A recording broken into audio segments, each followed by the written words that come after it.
Like you, I mentor people, and I have imposter syndrome. I finally figured out what that is. I mean, I've been accused of being aggressive and intimidating. It's usually from people I've learned that are too insecure to understand that, but I don't think they mean it as an insult, but from someone that they're saying it to, I took it as like they were criticizing me. So the one thing that came to me, and it's still something now that I resonate on, is the gentleman that hired me at Consumer Brands, Jeff Freeman. He said to me, quit trying to prove that you need to be in the room. You are going to alienate other people. They're not going to recognize that it's your insecurities. They are going to see it as you're either a know-it-all, you're intimidating. He goes, stop having to prove that you're in the room. You're in the room because you're smart enough to be in the room. Be in the room and do the job I hired you for.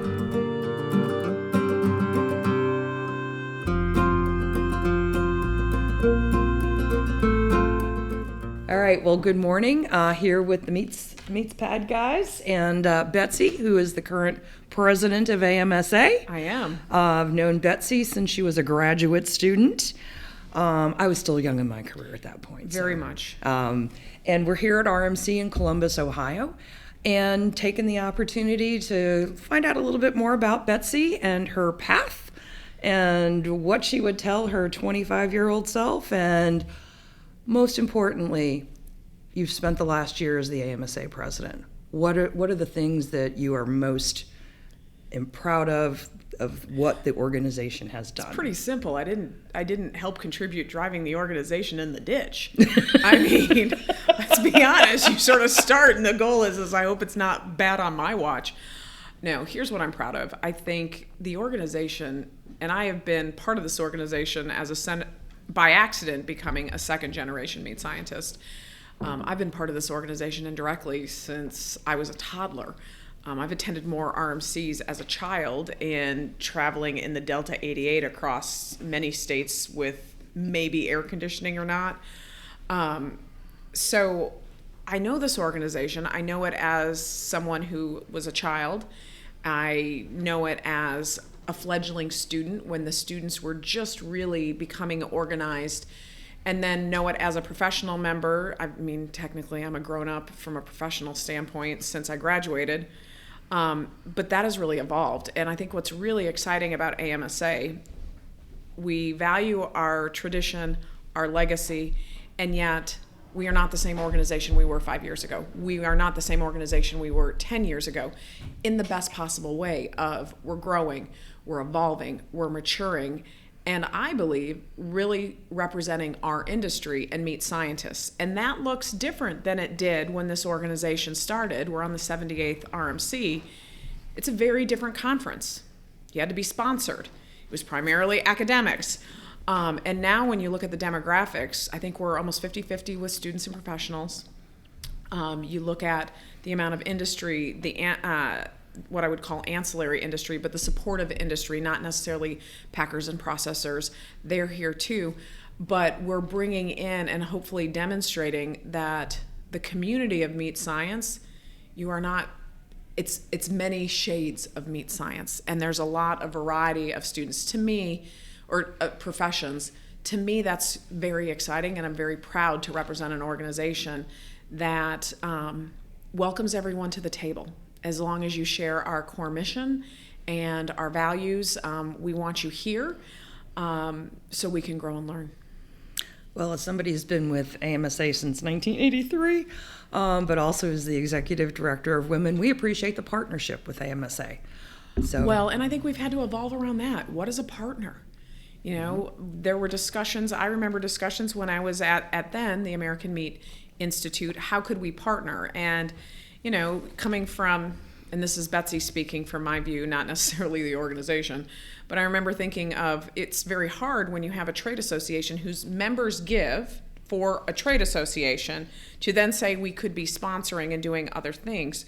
Is there a way of partnership because we're aligned? And you know, the organization didn't have some of those more formalized. So it's really gratifying to see, even for me in the professional time of, having dialogue with AMSA staff, can we find partnerships, to now seeing those partnerships come to fruition and expanding, whether it's the women's group or other organizations throughout, like Manners, that we are able to build relationships with. We weren't doing that as well or as deliberate. Maybe that's a better way to say, deliberately saying we have partners and we're better for those partnerships. I would agree with you 100%. It's been very gratifying. It is. And to your point, we have the same mission. We have the same values. We have the same goals. Well, and we're all part of it. And I think that just shows the diversity of our industry. And, it makes it fun. I find it fun.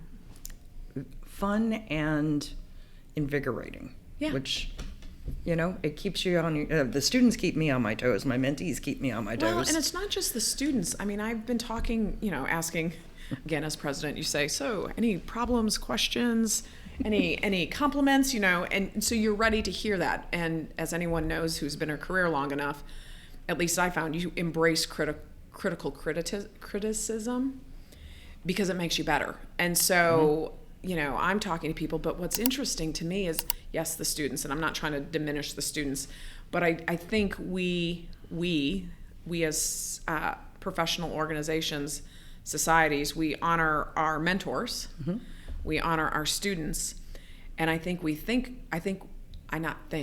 believe we sometimes forget to realize we have cohorts. I'm probably middle of my career, but I think about younger professionals, and are we serving them the best way we can? So what's been interesting to me, particularly with this RMC, I've been trying to be deliberate in talking to those that are no longer students, maybe 5 years in. What do they need? Mm-hmm. What helps them evolve?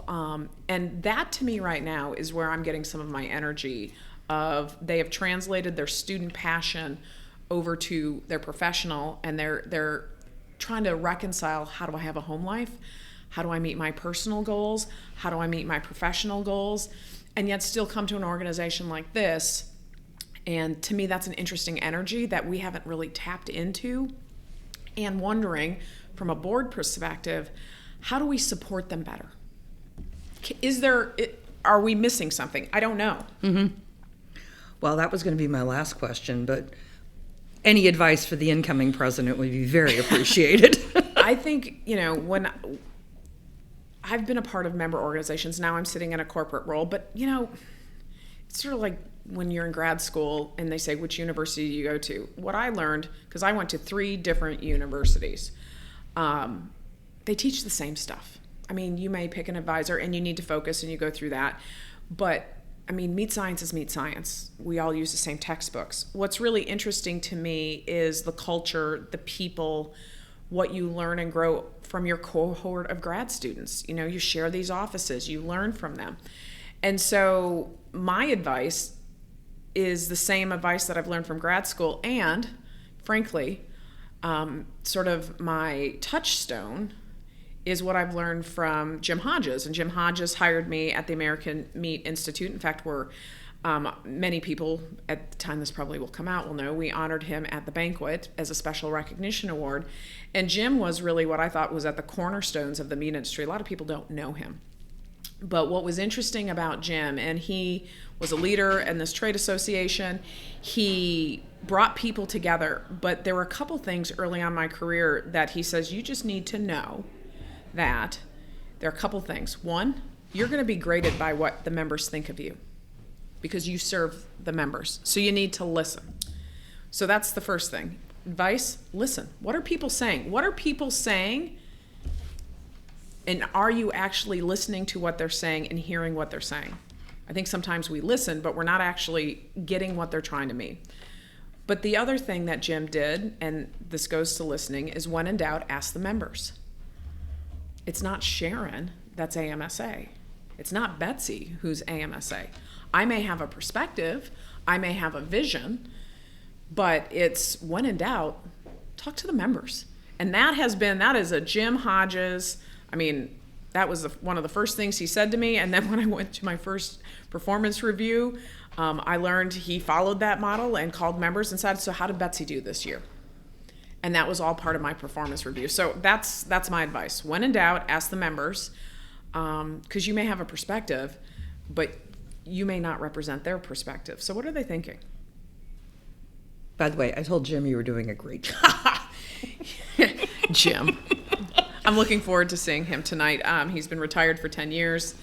I'm very happy that he's retired and done all that. I think it's what I would want to aspire to when I retired. He served the industry incredibly well, led them through very dark times.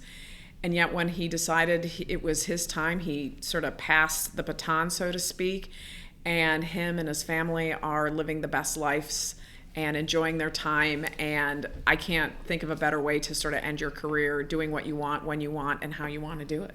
100%. But let's go back to your career, because you have had a very, we've talked about this, the career fair. 15 years ago, you had asked the students, what do you want to be when you grow up? And it's, I want to go in R&D, I want to go in food safety back when it was still glamorous, or I want to be grading carcasses. But there is so much more out there, and I think your career epitomizes that. So tell us more. I would say I am not your traditional AMSA student. I never judged meats, ever. I mean, I was a pre-med. My dad, I think people know, or may not. He's that old that they may not know him anymore, which is sort of ironical. I love that. No, my dad was a meat and extension specialist at Michigan State for 30 plus years. And so again, I attended RMC because frankly, we couldn't afford vacations, and they just put us in the car and there we went. So I was actually pre-med going into undergrad, and I had to get a summer job, and I got a summer job working for Ann Hollingsworth, who at the time was at Bilmar Foods, which is now owned by Tyson, in the Zeeland facility she said, I need a gopher in the R&D department. I just need someone. I will pay you $10 an hour, which at that time was like a princely sum. It was a princely sum, and she's just like, work off, we'll just do all this.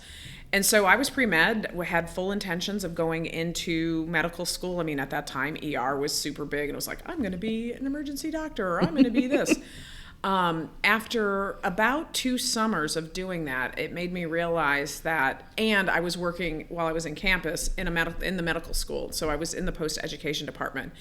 And I got to really experience, while not intern-like, meeting with doctors, talking with them, going through all that. And I realized that wasn't something I wanted to do for a variety of reasons. I've learned, the main one was learning that to be a human medical doctor, from my perspective, was I would get too caught up, too emotional into that. And as I was watching doctors do that, how they had to separate that to do their jobs. And I didn't think I could do that.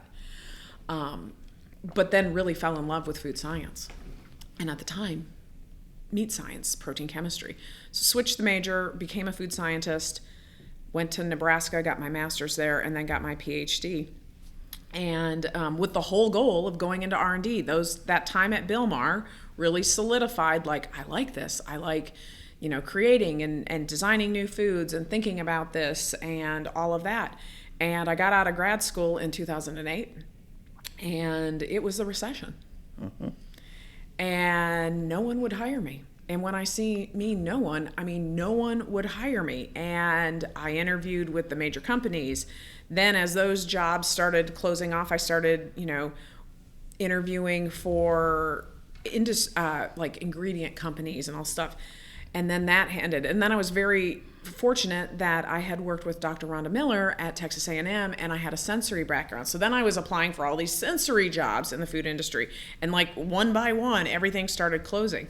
So I got to graduation. I was within a week of graduation, and the American Meat Institute posted a job, and I called Randy Huffman, who was an informal mentor for me, and that was a job from a policy standpoint, because I'd gone to food law in undergrad and done some study abroads at Michigan State that did that. I had an interest.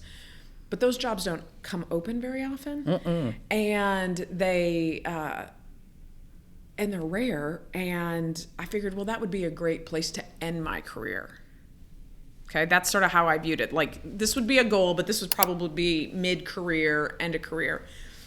Job open, called Randy. He's like, well, it's a VP. You would be too young, but apply. You're the type of person we want. And I interviewed and got home 48 hours before I graduated.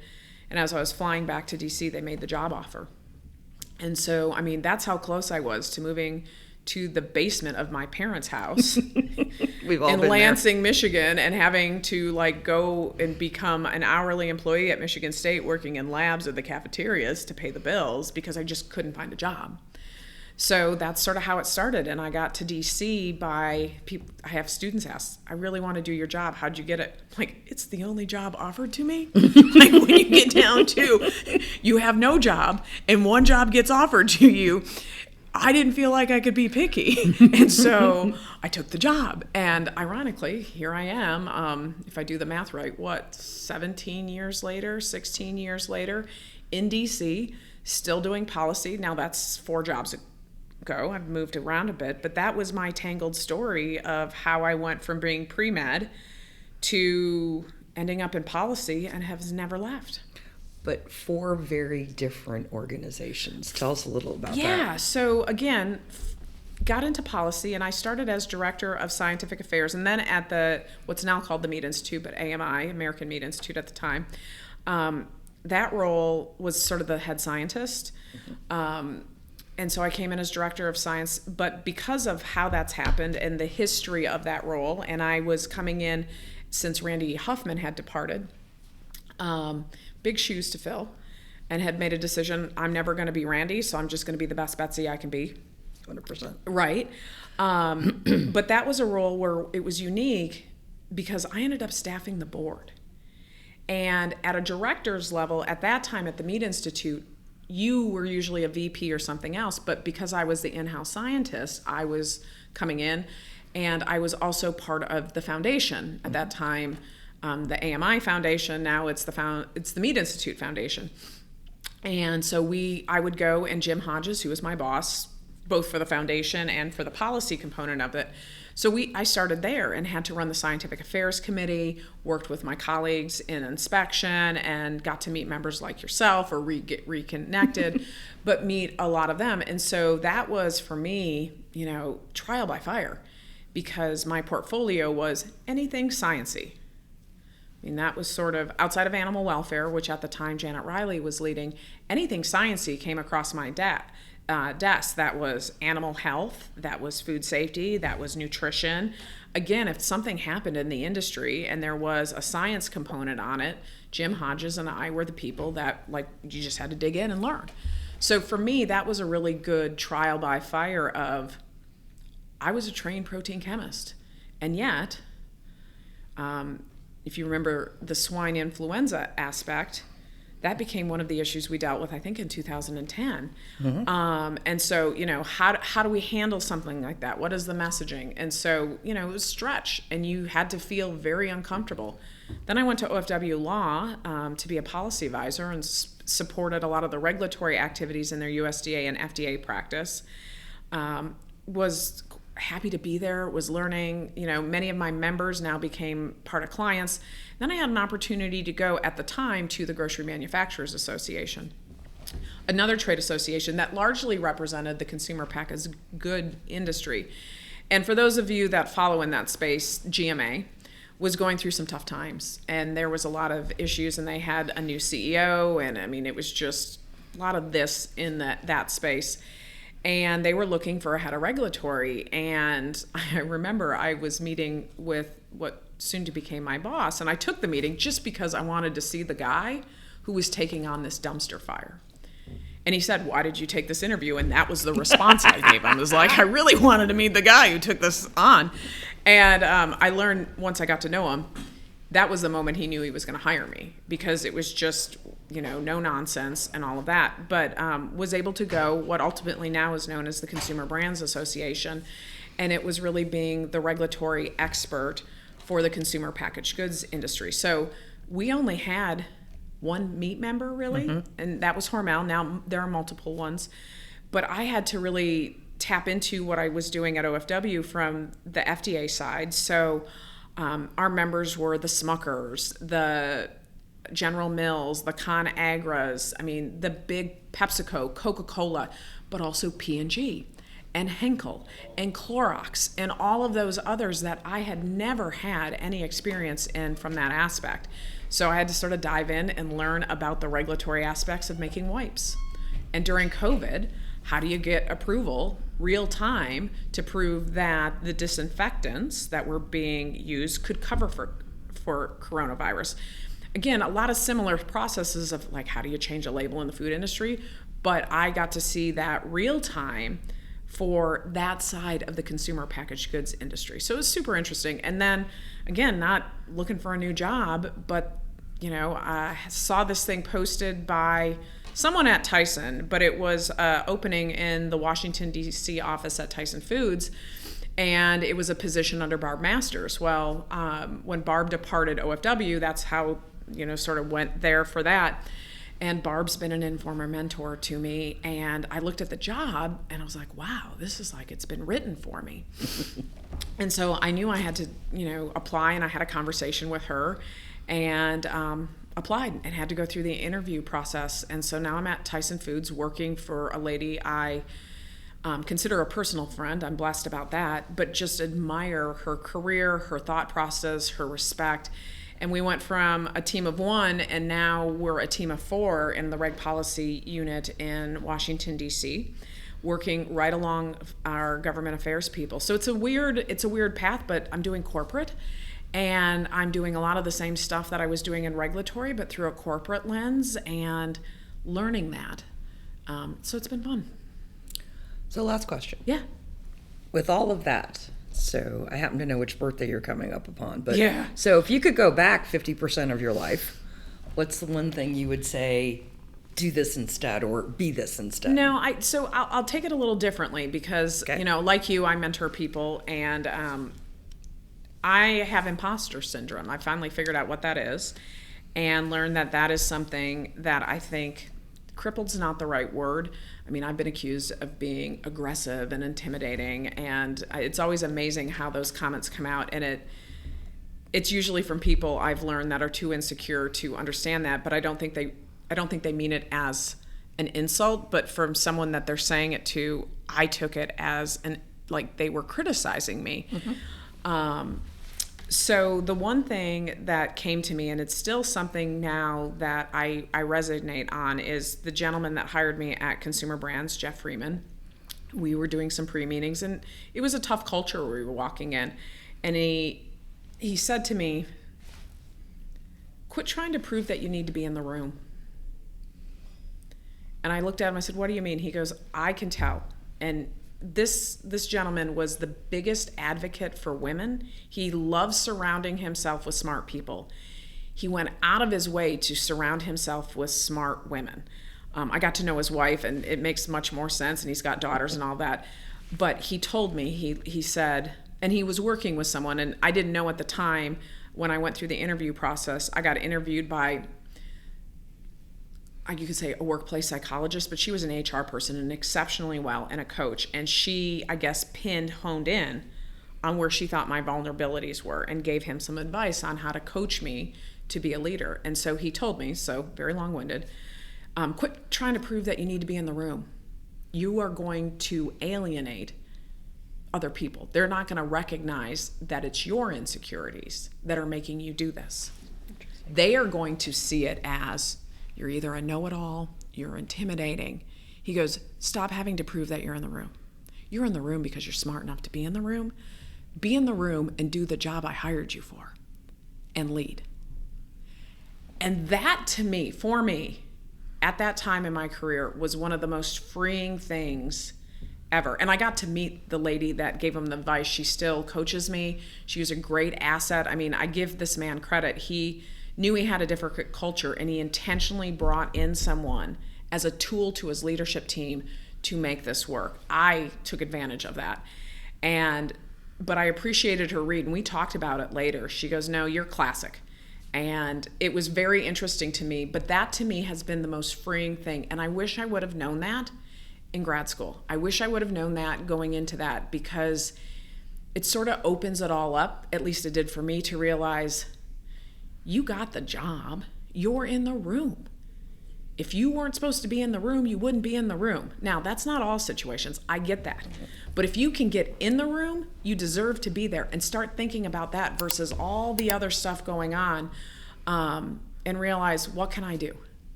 How can I drive that forward? For me, that was incredibly freeing, and I actually said it last week to one of my mentees. She was taking a new job, and she's like, how do I try to do things and not feel like I'm changing everything? And I finally, as we were having the conversation, I said, why are you saying that? And what we got down to is she was trying to prove that she was the right person for the job. I mean, ultimately, I think that's where she was going, and she finally admitted that. And I said, let me give you a piece of advice. You got the job. Stop wasting energy trying to interview and get the job because you've already got it. Do the job and move forward. And I know that's maybe a little cynical, but for me it was super freeing, and I could see her sitting there like, oh, I'd never thought of it that way. Like, I'd never thought about this way. Why am I, like, you're indirectly still interviewing for a job you've already got. Quit wasting time and energy on that, and let's focus on making the changes you want and doing it in a way that's successful for you, but also for your team.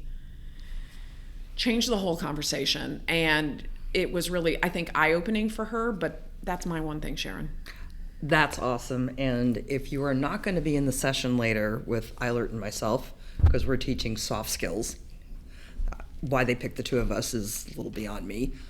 There's some joke about you're all huggy and soft and you want hugs, not slugs, like something like that. I'm sure there's some joke there. If you happen to be in the room, please share that. Yeah. Because that is just extremely powerful advice. And I'd never heard anyone frame it to him. So, I mean, as much as sometimes that boss drove me crazy and we went at it, he always had a respect for me. I always had a respect for him. But to me, that was one of the most freeing things. And I tell him that when I see him, because I want him to know that that was really insightful and game-changing for me. Is that why you left behind the dinosaurs? He was too easy to make fun of. For the audience, I have a boss who had very strong opinions, and it was he liked building culture, but he would do some things, and we just set him up. He walked right into things, and we opened the door for him to walk right into it. But and he had a good sense of humor. Not everyone would take the sort of office jokes. They weren't mean, but some people would get upset. He rolled with it, and we're still doing it to him. He has no idea that his assistant is going to be receiving something, and I know the second he sees it in his office, because he's one job away, I know I'm going to get a text message like, really? Really? But the funny thing is, he still has it, because every once in a while I will get messages, but he's kept them all. Like, they're sitting in a closet, and he'll come across it because he gets what it means. It was a thing of respect. So, well, thank you, Betsy. Thank you. And thanks to the MeatsPad. Appreciate it. It's been fun. Really appreciate this opportunity to talk to some of our women members. AMSA current president Betsy Boreen. 102 E's. Boring Betsy. It's the easiest way. Thanks, Betsy. Thank you. And probably time to get back to the meeting.